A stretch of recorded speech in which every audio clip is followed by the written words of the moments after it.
Assalamualaikum warahmatullahi wabarakatuh. Selamat berjumpa kembali sahabat-sahabat sekalian. Pada kesempatan yang baik ini, saya sekarang berada di pinggir sungai, teman-teman. Kebetulan saya sedang jalan-jalan di sekitar sungai menemukan satu jenis tumbuhan yang nanti akan kita belajar bersama mengenai tumbuhan ini. Nama tumbuhan ini adalah putri malu, teman-teman.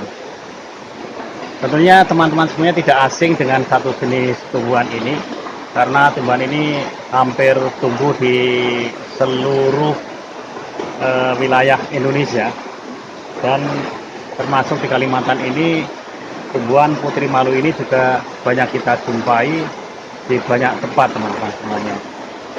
Salah satu ciri dari putri malu adalah apabila kita sentuh maka daunnya itu akan mengucur, teman-teman. Sahabat-sahabat sekalian, ini adalah daun putri malu. Coba saya akan menyentuhnya. Ya, ternyata memang langsung kucur nih, teman-teman.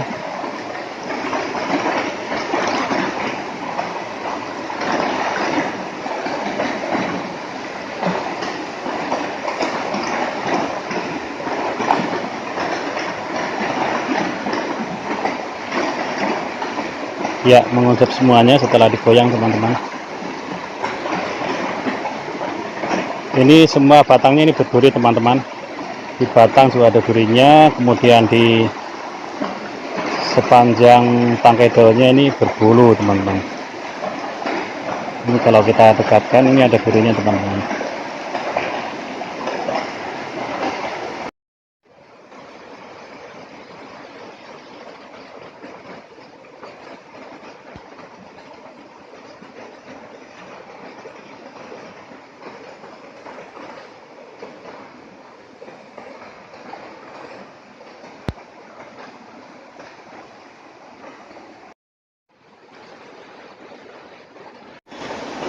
Putri malu ini merupakan tumbuhan dari famili Fabaceae ini, teman-teman, dan dari genus Mimosa.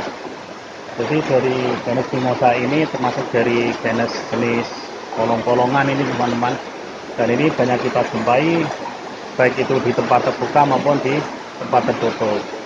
Tapi sebagian besar jenis putri malu ini banyak kita jumpai di tempat terbuka, terutama di pinggir-pinggir jalan akan kita temui jenis putri malu ini, teman-teman.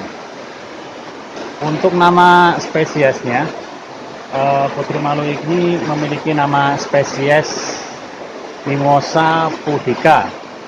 Jadi ini jenis putri malu yang batangnya kecil, karena saya melihat beberapa referensi ada yang mengatakan putri malu ada yang batangnya besar, memiliki batang yang besar, tapi yang di belakang saya ini adalah putri malu dengan batang yang kecil dan daunnya juga kecil ini, teman-teman. Ini jadi spesies Mimosa pudica. Salah satu yang unik dari putri malu ini adalah adanya gerakan seismonasti, yaitu gerakan di mana apabila kita sentuh daun itu akan menutup. Termasuk apabila matahari terbenam, maka putri malu ini daunnya juga akan menutup dan akan mekar setelah siang hari ini, teman-teman. Sahabat-sahabat sekalian, bahwasanya daun putri malu ini akan menutup tatkala ada perbedaan dari tekanan turgor ini, teman-teman. Jadi apabila ada sentuhan atau tekanan turgor yang berbeda, maka batangnya akan merespon sehingga seolah-olah daunnya itu bergerak. Tidak cuma sentuhan sih, barangkali terkena angin yang besar pun apabila ada sentuhan dengan barang lain biasanya akan menutup ini, teman-teman. Jadi kalau kita lihat ini beberapa daun udah mulai bergerak menutup karena ini waktunya agak sore, ini udah jam 5 nih, teman-teman. Karena pencahayanya sudah mulai berkurang, kita bisa melihat daun-daunnya ini sudah mulai bergerak ini, teman-teman. Jadi kita akan belajar bersama, akan melihat bagaimana daun putri malu ini akan bergerak secara otomatis tanpa saya sentuh karena cahaya matahari sudah mulai berkurang. Untuk lebih jelasnya, mari kita lihat video yang akan saya ambil semoga akan memberikan manfaat dan pengetahuan untuk kita semuanya. Ini adalah daunnya masih membuka, coba akan saya sentuh teman-teman. Ia akan menutup, dan kalau kita lihat ini daunnya jadi berwarna agak kemerahan teman-teman. Saya goyang sedikit, jadi menutup semuanya nih teman-teman. Coba saya pindah ke bagian yang lain. Ini masih mekar teman-teman, coba saya sentuh ini ujungnya, ini menutup, saya goyang sedikit, jadi menutup semua nih teman-teman.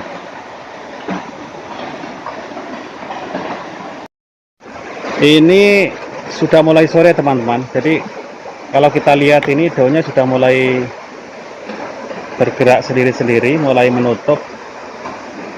Jadi kalau dilihat itu, nah itu mulai kelihatan, itu mulai menutup tuh. Tanpa saya sentuh, daunnya udah banyak yang mulai menutup teman-teman.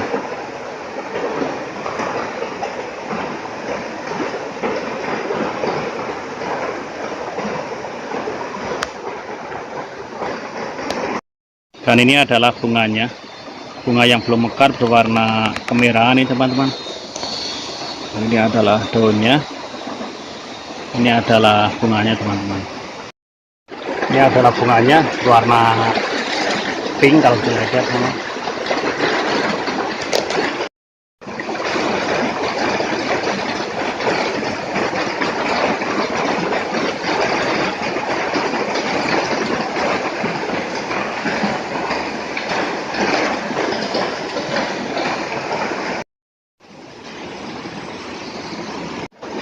Sahabat-sahabat sekalian, jadi daun putri malu ini cukup banyak ini manfaatnya teman-teman.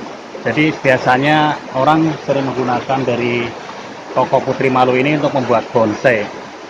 Untuk membuat bonsai dijadikan tanaman hias. Bisa juga digunakan sebagai obat teman-teman. Jadi beberapa buku ataupun referensi yang saya baca, jadi putri malu ini salah satu tumbuhan yang bisa dijadikan menjadi obat herbal ini teman.